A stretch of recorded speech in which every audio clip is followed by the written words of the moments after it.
we are going to start with twists. And there aren't really a lot of postures in the twist section in here. Obviously, there are more twisting postures than what's in the book, but the book doesn't give us a lot. But twisting postures are very intense a lot of times. But again, making sure you read this little bit here, that it gives you some really good information on, why twists are important to incorporate. And then, of course, understanding the contraindications of twists. So, obviously, if there's any abdominal issues, especially after surgery, and if someone is pregnant, you really do want to use caution. Let students know, a lot of times we think common sense would come into play, but what might be common for someone who is experienced in yoga may not be for new practitioners. And not just that, but even if someone has been doing it a long time, again, that common sense doesn't always kick in because they're used to doing it and have done it for so long. So, they feel like they would still be able to do it in the way that they used to. So, always making sure, just cover yourself, keep your students safe by mentioning any contraindications. Of course, keeping themselves safe and the integrity of the spine. That is such a key part of the body, a key part of yoga. And if we injure our spine, we're really going to put ourselves out of practice for a really long time. So it's best to always use caution.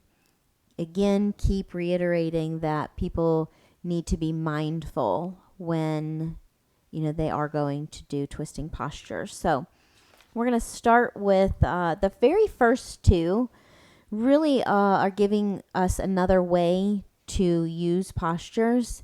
When we think of postures, a lot of times we don't think about exploring using things beyond our mat. Maybe we think about a block, a bolster, or strap. But, using a chair like these first two images show can be very beneficial for various reasons. So, again, remembering Paul Greeley and saying that, sometimes we're born with a certain skeleton, but also it could be, injury, surgery, accidents, anything can come into play. Getting older can come into play where we can't do that posture the way we used to, or simply our body will not allow us to do it in the way the book shows. So bringing in another element like a chair can be very helpful in allowing people to explore more postures and more benefits from them. Just doing them a little bit differently, that's all. So, I'm not going to show you the two chair options. We're going to move forward and do the ones on the floor. It's pretty self-explanatory in what they're showing you here, but I did want to touch on them just so that you do practice with them so that you understand how that feels, and that may be an option that you're able to offer to your students. May not always happen that way. Some studios are set up where that you really can't go against the wall. So, but there may be times where you really can use chairs, walls, and other elements of a room to help with postures. Okay, you definitely want to stretch anyway, regardless, but especially with twisting postures because, if we're not opening the body ahead of time, we're going to create more obstacles in feeling the postures in the way that we would hope or would like, and it will avoid injuries. So definitely stretching through the body to get warmed up and get all of that fascia loosened up so that we can really get into these postures. Okay, so the first one, Bharadvajasana 1. What we do is we swing both legs to one side. Now, of course, with all of these, what we do to one side, you do to the other. So keep that in mind as well. And sometimes you may feel it differently on one side versus the other, especially with a lot of these, they have binds, meaning you're going to take the arms behind and bind it either with the other arm or hand or with the leg. So if you want to be able to do that, and maybe, a strap might be needed, but if we're not opening the body, then we're not going to be able to get further to be able to create that bind to begin with. So just avoiding setting ourselves up for frustration, basically. So make sure that you have a strap with twisting postures. Make sure your students know that that's an option and that they should have it nearby. If they don't use it, they don't use it, but at least it's there if they would want to use it. So we take both legs to the side, whatever side that you're wanting to. I'm taking both of mine to the left. Now here you may find too with twisting postures, the body feels off balance, maybe in the pelvis, maybe in the spine, wherever you're feeling it.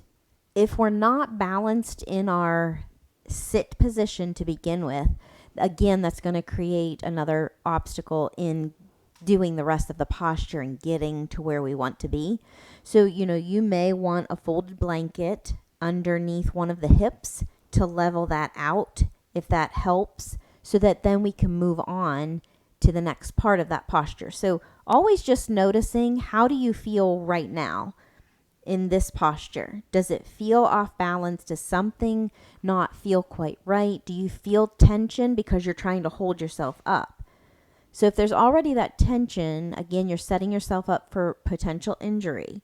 We want to take away that element and use a prop if we need to balance where we need balanced before moving on.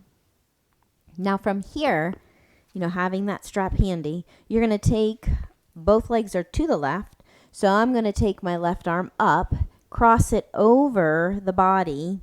Again, for women, breasts may get in the way, so it has nothing to do with flexibility, but they won't be able to do this part where they slide the hand under.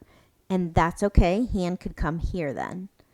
But if the arm can come across, you would slide the back of the hand under the bottom leg, sitting up nice and tall.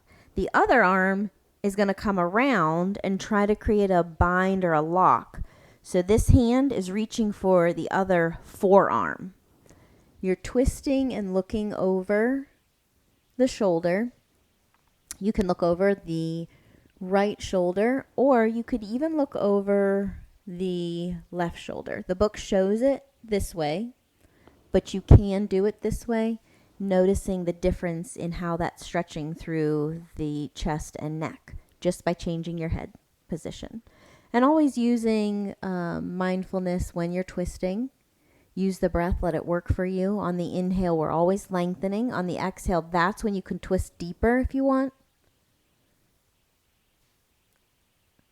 You would hold here for several breaths and then exhale to release, shake it out, and you would move on to the other side. So again, use props, level the hips, use a strap, because here, if the bind can't be created, you can hook the strap around the arm, upper arm, and reach around like this. So this arm could grab that strap. And like I said, this hand would go right here instead of under if coming across the body is uncomfortable. Okay, I'm going to stop here and we'll pick up in the next video with the next posture.